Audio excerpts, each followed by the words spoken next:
और कुछ कैटेगरी के लोग हैं जो बोलते हैं कि विश्वास में मैं बढ़ रहा हूँ। हाँ, पहले मैं कम प्रार्थना करता था, आज मैं ज़्यादा प्रार्थना कर रहा हूँ। पहले मैं कम बाइबल पढ़ता था, आज मैं बहुत बाइबल पढ़ रहा हूँ। ये सब अच्छी बातें हैं, ये सब विश्वास का आउटकम हो सकता है। ठीक है, आप बाइबल पढ़ रहे हैं, प्रार्थना कर रहे हैं, लेकिन क्या यहीं तक सीमित रहना चाहते हैं आप? इसी को ही विश्वास समझ रहे हैं आप? इसी में ही बढ़ना आप सोच रहे हैं क्या? एक बात बताइए, यदि आप संसार के धार्मिक लोगों को देखो, कई कमिटेड, समर्पित धार्मिक लोग होते हैं जो अपने धर्म के प्रति इतना ज्यादा समर्पित होते हैं, वे अपने कामों से समझौता बिल्कुल नहीं करते हैं। उनको जो करना होता है, धार्मिक रीति रिवाज पालन करना होता है, वे अवश्य करते हैं। तो क्या कहेंगे आप, ये कहां से आता है? ये प्रभु की ओर से नहीं आता, ये उनका विल पावर है, ये उनकी खुद की ताकत है, क्योंकि वे अपने आप को ऐसा बनाते हैं। ये सारी चीजें वे लोग फॉलो करते हैं प्रैक्टिकली, व्यवहारिक तौर पर, और इसमें प्रभु का कोई रोल नहीं होता।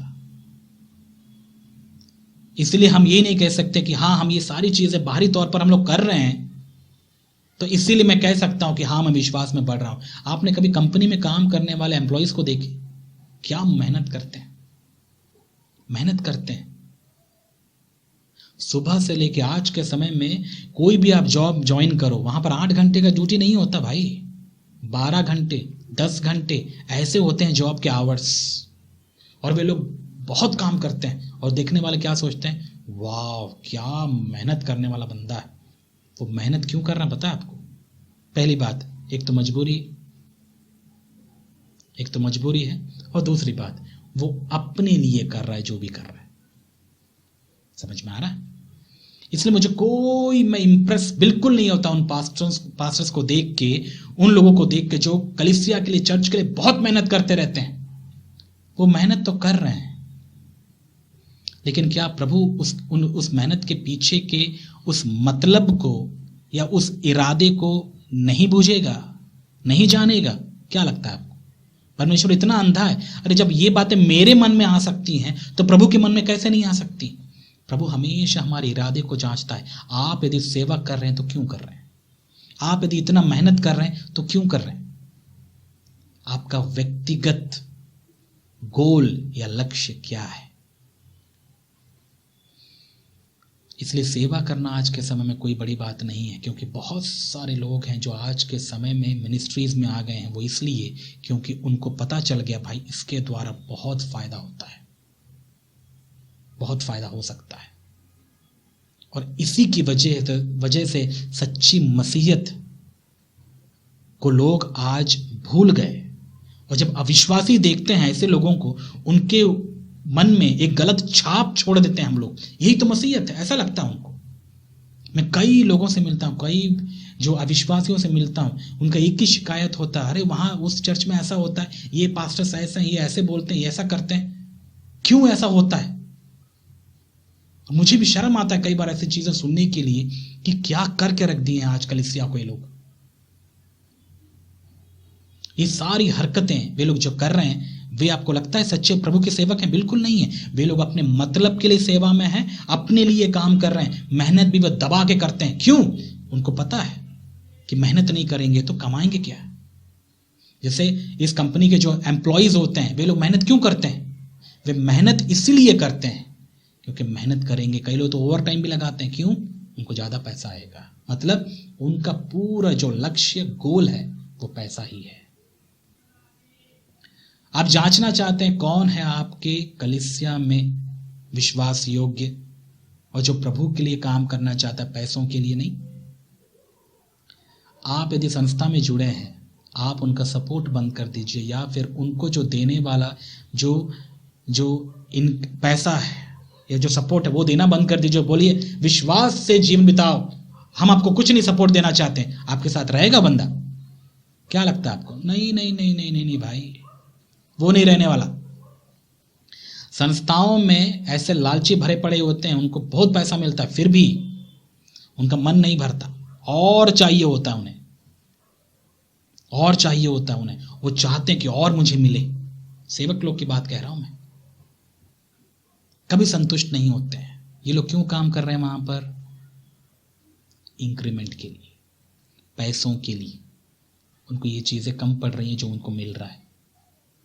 और ऐसे सेवकों की आज संस्थाओं में कमी नहीं है। और ऐसे लोगों से यदि आप कह दो हम आपको सपोर्ट नहीं दे सकते भाई, अगले दिन रेजिग्नेशन वो आपको सबमिट कर देंगे, छोड़ देंगे। ठीक है, समझ में आ रहा है आपको? सो ये मैं क्यों कह रहा हूं पता है, कुछ समय पहले एक बहन ने हमको कॉल किया जो बहुत ही तकलीफ में थी और वो सेवा करना चाहती थी प्रभु के साथ, हमारे साथ मिलकर भी। यदि आप भी सेवा करना चाहते हैं, ओपन है, आप आ सकते हैं, हमारे साथ मिलकर सेवा कर सकते हैं।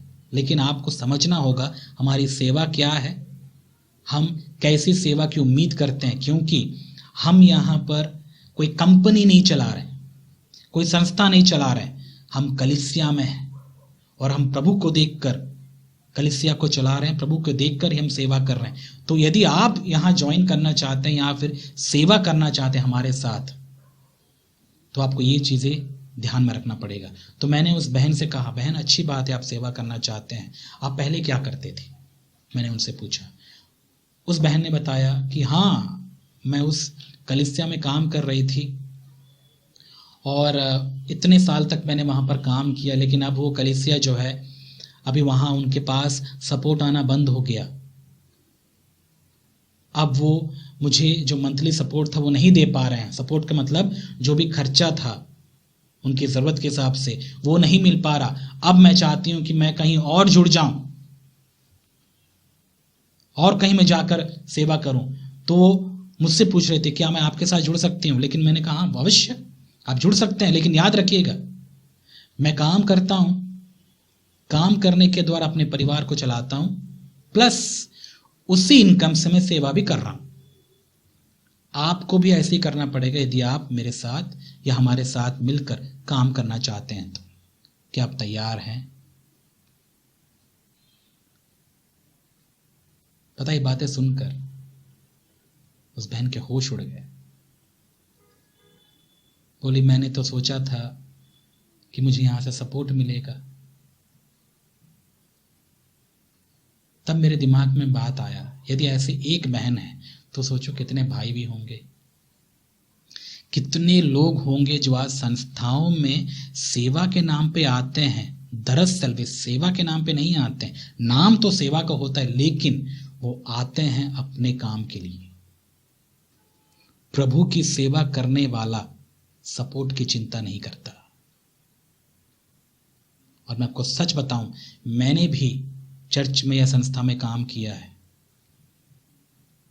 मुझे भी सपोर्ट वहां से मिला है, लेकिन मैं कभी भी उसकी लालच में मैंने काम नहीं किया।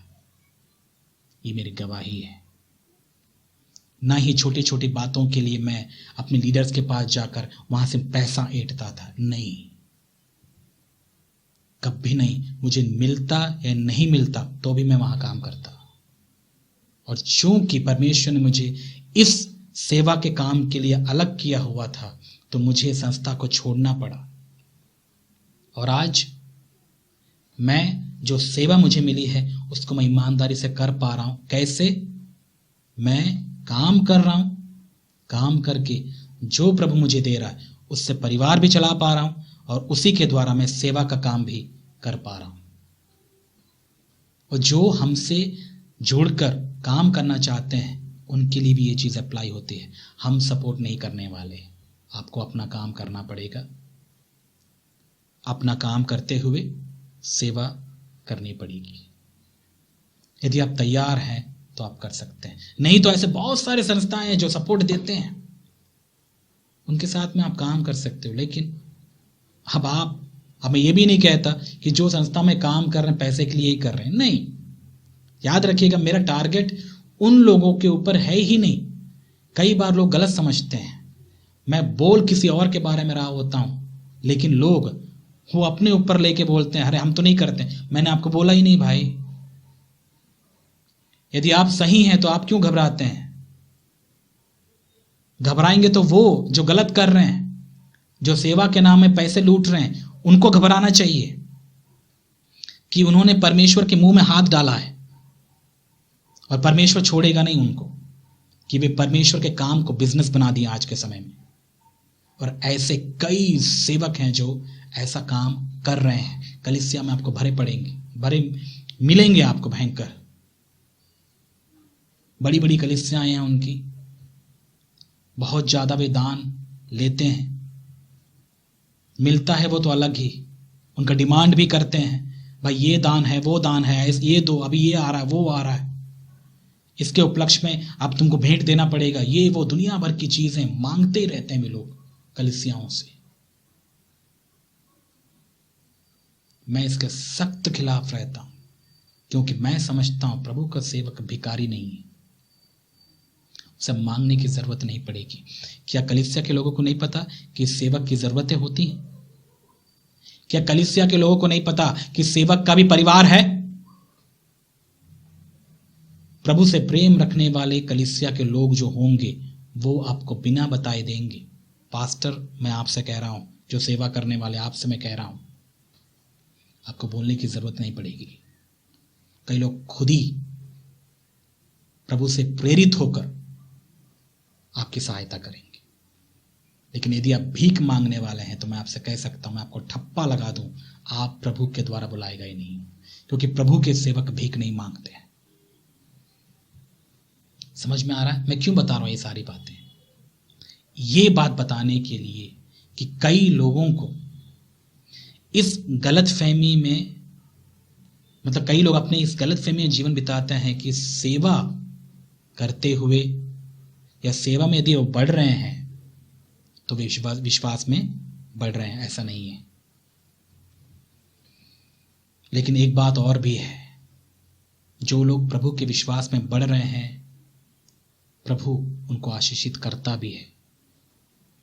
इसीलिए मैं आपसे एक बात कहना चाहता हूं मेरे प्यारे भाई और बहन, आप चीजों को परखना सीखिए, परखिए। आप कोई पुराने नियम के लोग नहीं हैं जो बिना आत्मा के वे लोग जी रहे थे। आप तो नए नियम के लोग हैं, ऐसा कहते हैं आप, राइट? तो पवित्र आत्मा आपके अंदर है ना, तो आप क्यों चीजों को नहीं परख पाते हैं? परखिए। विश्वास में उन्नति करना क्या है? मैंने कई उदाहरण दिए, कई गलत फहमियों को मैंने आपके सामने रखा कि लोग प्रभु में या विश्वास में उन्नति करने को क्या क्या समझते हैं। मैंने कुछ कुछ बातें आपको बताई हैं। हो सकता है आपके दिमाग में आपको समझ में ना आया हो, लेकिन फिर से आने वाले समय में बार बार दोहराऊंगा, क्योंकि मेरा काम है, मुझे बताना ही है। तो यहूदा इस पत्री में अपनी कलीसिया के लोगों से कहते हैं कि विश्वास में उन्नति करते रहो, विश्वास में उन्नति करते रहो। यही संदेश आपके लिए भी और मेरे लिए भी है कि हमें अपने विश्वास में उन्नति करते रहना है। और फिर से मैं एक और बार आपसे पूछूं, क्या आप अपने विश्वास में उन्नति कर रहे हैं? यदि आप कर रहे हैं तो कैसे आप साबित करेंगे कि आप सच में विश्वास में उन्नति कर रहे हैं? बहुत सारी चीजें हैं जो मैं आपको बताना चाहता हूं, लेकिन समय की वजह से मैं आज आपको नहीं बताऊंगा। याद रखिएगा, अगले भाग में या फिर अगले हफ्ते मैं आपको ये बात बताना चाहूंगा, विश्वास में उन्नति करने का मतलब क्या है और कैसे आप पहचानेंगे कि एक व्यक्ति विश्वास में उन्नति कर रहा है या नहीं कर रहा है। लेकिन उससे पहले आज जो मैंने आपको बातें बताई उस पर आप गौर कीजिए, उस पर आप गंभीरता से गौर कीजिए। और यदि आपको लगता है कि ये सब चीज़ें आपके अंदर भी हैं और आप भी इन चीज़ों से ग्रसित हैं, तो प्रभु के नाम से छुटकारा पाइए। प्रभु से कहिए, प्रभु मुझे इन सारे गलतफहमी से छुटकारा दीजिए, मुझे विश्वास में बढ़ना है। इससे मुझे कोई फर्क नहीं पड़ता मैं कितने साल से विश्वास में हूँ, इससे मुझे कोई नहीं फर्क पड़ता कि मेरे पास आज कितनी चीज़ें हैं। ये सब चीज़ें तो प्रभु बाहरी हैं, मुझे सच में विश्वास में बढ़ना है, आपके साथ रिश्ते में बढ़ना है। उस विश्वास में जो प्रभु आपने मुझे दिया, मुझे उसमें बढ़ना है। अपने आप से पूछिए, प्रभु से प्रार्थना कीजिए कि प्रभु मुझे विश्वास में बढ़ना है, आप मेरी सहायता करिए, मेरी मदद कीजिए। आप यदि इन चीज़ों को लेकर दुआ करते, मैं अवश्य आपसे कह सकता हूँ प्रभु आपकी सहायता करेंगे, प्रभु आपकी मदद करेंगे। और हाँ, अगले हफ्ते मैं आपको अवश्य इस बारे में आपको बताऊंगा कि विश्वास में उन्नति करने का मतलब क्या है, कैसे पहचाने कि हम सच में विश्वास में उन्नति कर रहे हैं या नहीं कर रहे हैं, और कैसे हम कर सकते हैं। सो प्रभु आपकी सहायता करें।